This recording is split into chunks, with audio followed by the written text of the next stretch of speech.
2026 के आगाज में आईफोन की दुनिया में अगर आप दाखिल हों तो ऐसा लगता है जैसे इंतखाब का एक समंदर सामने है।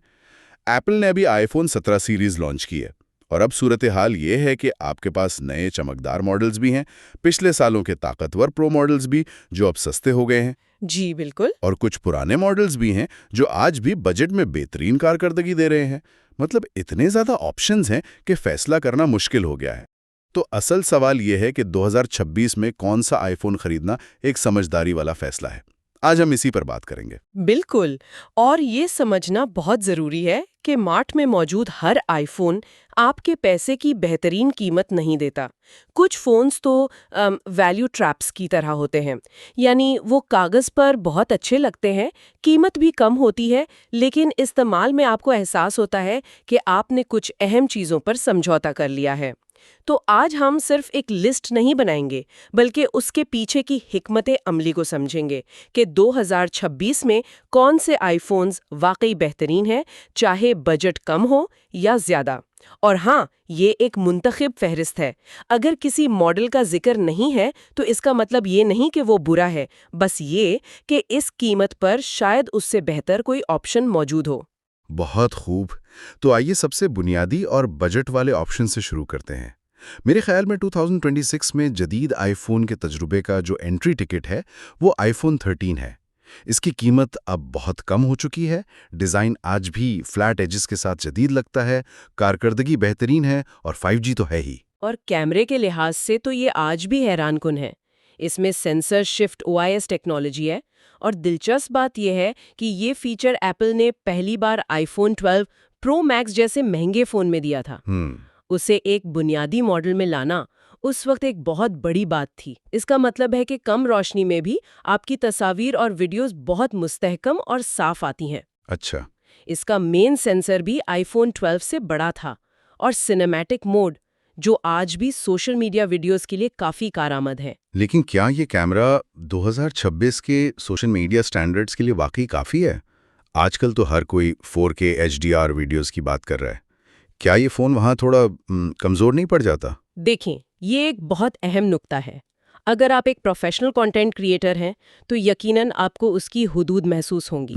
लेकिन एक आम सारिफ के लिए जो इंस्टाग्राम रील्स या टिकटॉक बनाता है, उसका 4K कैमरा आज भी बेहतरीन नताइज देता है। ये शायद नए आईफोन्स जितनी सिनेमैटिक लुक ना दे, लेकिन अपनी कीमत के लिहाज से इसकी वीडियो क्वालिटी को हराना बहुत मुश्किल है।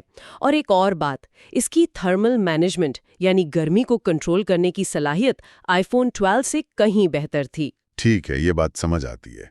अच्छा, सॉफ्टवेयर सपोर्ट के बारे में क्या ख्याल है? ये फ़ोन तो 2021 में आया था। क्या ये अब भी अपडेट्स हासिल करेगा? और इसकी खामियां? मेरे ख्याल में सबसे बड़ी खामी तो लाइटनिंग पोर्ट है।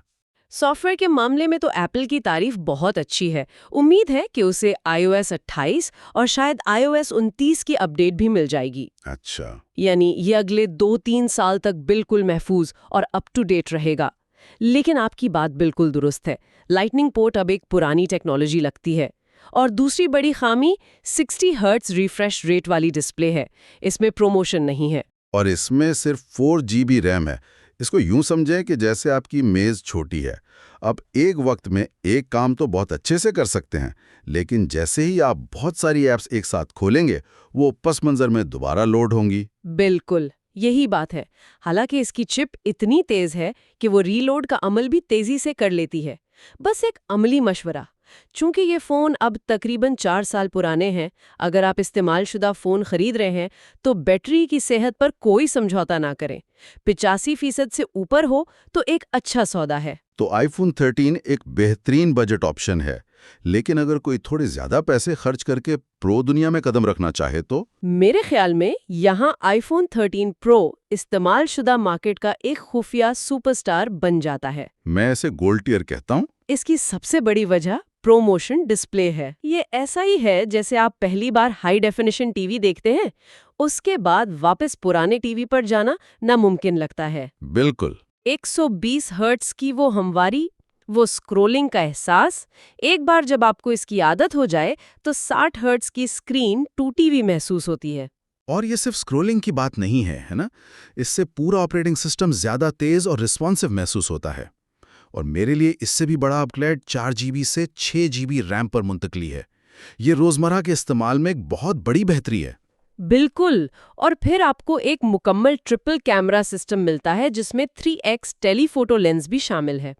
ये सिर्फ जूम के लिए नहीं है, बल्कि पोर्ट्रेट तस्वीर के लिए बेहतरीन है।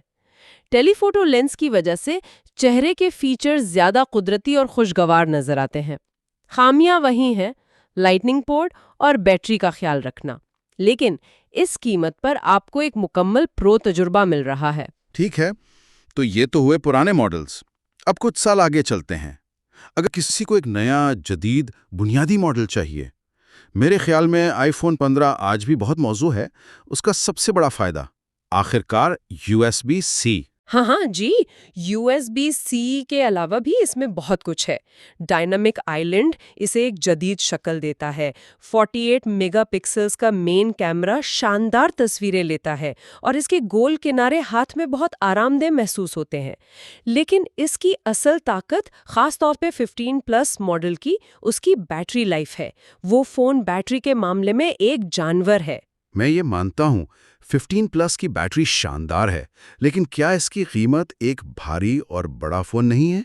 कुछ लोगों के लिए तो प्रो मैक्स मॉडल भी बहुत बड़ा होता है, तो क्या 15 प्लस उनके लिए और भी बोझिल नहीं है? ये बहुत मुनासिब नुक्ता है। ये वाकई ज़ाती तरजीह पर मुनहसर है। लेकिन दोनों मॉडल्स में एक मुश्तरक खामी है। डिस्प्ले अब भी 60 हर्ट्ज है। और इससे भी अहम बात, इसमें एप्पल इंटेलिजेंस की सपोर्ट नहीं है। और ये एक अहम सवाल पैदा करता है। तो एप्पल इंटेलिजेंस अब नया प्रमोशन डिस्प्ले बन गया है, यानी वो फीचर जिसे एप्पल जानबूझकर बुनियादी मॉडल से दूर रखता है ताकि लोग प्रो मॉडल खरीदें। आपने बिल्कुल सही पकड़ा है। ये एप्पल की मार्केट को तकसीम करने की नई हिकमत अमली है।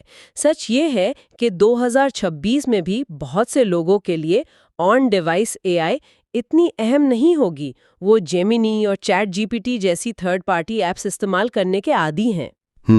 सही। लिहाजा अगर आपके लिए एप्पल का इकोसिस्टम में गहराई से जमशुदा एआई अव्वलीन तरजीह नहीं है, तो आईफोन 15 आज भी एक बहुत मजबूत इंतखाब है। ठीक है, तो अब बात करते हैं उस फोन की जो एप्पल की एआई दुनिया का सबसे सस्ता टिकट है, आईफोन 15 प्रो। ये एक बहुत बड़ी अपग्रेड थी और एप्पल इंटेलिजेंस के लिए कम से कम ज़रूरत। ये हाथ में बहुत प्रीमियम महसूस होता था, वो पहला टाइटेनियम फ़ोन, जब तक कि वो गर्म ना हो जाए। बिल्कुल। 15 प्रो एक तरह से एक फ्लॉड मास्टरपीस था। मतलब एक शाहकार जिसमें खामी थी। एप्पल ने A17 प्रो चिप के साथ कारकर्दगी की हदों को छूने की कोशिश की। कंसोल लेवल की गेम्स आपकी जेब में, लेकिन उन्होंने टाइटेनियम के लिए थर्मल निज़ाम को अभी तक मुकम्मल तौर पर बेहतर नहीं बनाया था। नतीजा ये निकला कि फ़ोन शदीद इस्तेमाल पर गर्म हो जाता था। मुझे याद है मैंने धूप में इस पर एक गेम खेलने की कोशिश की थी और ऐसा लगा जैसे मैंने चाय का गरम कप पकड़ा हुआ है। लेकिन इसकी खूबियां भी थीं। एक्शन बटन बहुत कारआमद था और USB-C 3.0 की रफ्तार, वो तो एक गेम चेंजर थी। आज 2026 में इसकी जगह बहुत दिलचस्प है। इसकी कीमत कम हो चुकी है और अब ये 13 प्रो के साथ गोल्ड टियर में शामिल हो गया है। ये उन लोगों के लिए एक बेहतरीन डील है जो एक कॉम्पैक्ट, ताकतवर, एआई से लेस डिवाइस चाहते हैं और इसकी गर्म तबीयत के साथ गुजारा कर सकते हैं। आइए अब नए मॉडल्स पर आते हैं। और सच कहूं तो मेरे ख्याल में बुनियादी आईफोन 17 शायद एप्पल की तरफ से कई सालों में रिलीज किया गया सबसे दिलचस्प आईफोन है। ये वो फ़ोन है जो ज़्यादातर लोगों को असल में खरीदना चाहिए। ये एक हतमी ऑलराउंडर है। अगर आपको प्रो रॉ या प्रो रेस की ज़रूरत नहीं है, तो बस यही फ़ोन खरीदें। यहाँ दिलचस्प बात यह है कि एप्पल ने इस साल अपने ही उसूल तोड़ दिए हैं। उन्होंने आखिरकार बुनियादी मॉडल में 120 हर्ट्ज प्रो मोशन डिस्प्ले दे दिया। आखिरकार जी, ये वो एक फीचर था जो हमेशा प्रो मॉडल को प्रो बनाता था। ये एप्पल की हिकमत अमली में एक बहुत बड़ी तब्दीली का इशारा है। और ये सिर्फ डिस्प्ले नहीं है, 256 GB की बुनियादी स्टोरेज, जो कि बहुत अच्छी बात है। इसके बेजल्स इतने पतले हैं कि प्रो मॉडल से फर्क करना मुश्किल है। ऐसा लगता है जैसे उन्होंने 16 प्रो को थोड़ा सा तब्दील करके इसे आईफोन 17 का नाम दे दिया है। क्या ये कहना दुरुस्त होगा? ये बिल्कुल दुरुस्त मुवाजना है।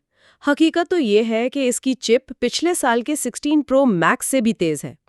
नया 18 मेगापिक्सल का फ्रंट कैमरा, थोड़ा बड़ा 6.3 इंच का साइज, ये एक गैर मामूली वैल्यू है। सही। एप्पल आपको चैलेंज कर रहा है कि आप प्रो मॉडल के लिए इजाफी रकम खर्च करने की कोई वजह बताएं।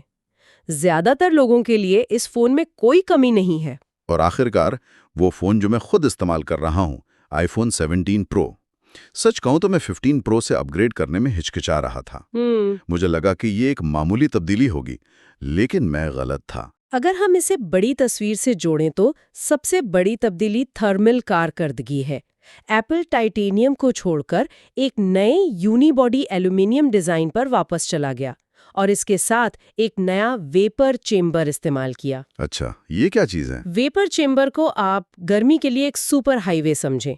ये चिप से गर्मी को तेजी से खींचकर पूरे फोन में फैला देता है।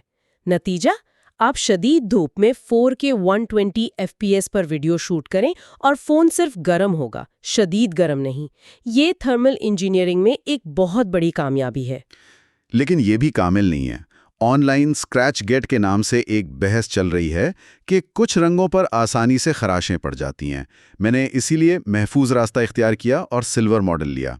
और मेरा मशवरा है कि केस ज़रूर इस्तेमाल करें, क्योंकि एल्यूमिनियम टाइटेनियम से नरम होता है। कारकिर्दगी की बात करें तो ये नाकाबिले यकीन है। इसका Geekbench 6 multi core score M2 chip वाले आईपैड प्रो से भी ज्यादा है। वाह! इसका मतलब है कि आपकी जेब में डेस्कटॉप लेवल की ताकत है। आप अपने फोन पर 4K वीडियो की कई लेयर्स को एडिट कर सकते हैं और उसे पसीना तक नहीं आएगा। और कैमरा सिस्टम में 4x ऑप्टिकल जूम मेरे नज़दीक 5x से ज़्यादा कारआमद है। ये पोर्ट्रेट और रोज़मर्रा की फोटोग्राफी के लिए एक बेहतरीन स्वीट स्पॉट है। तो हतमी सवाल, क्या आईफोन 17 से 17 प्रो पर जाने के लिए अज़ाफ़ी कीमत अदा करना काबिल कदर है? एक आम सारिफ के लिए शायद नहीं।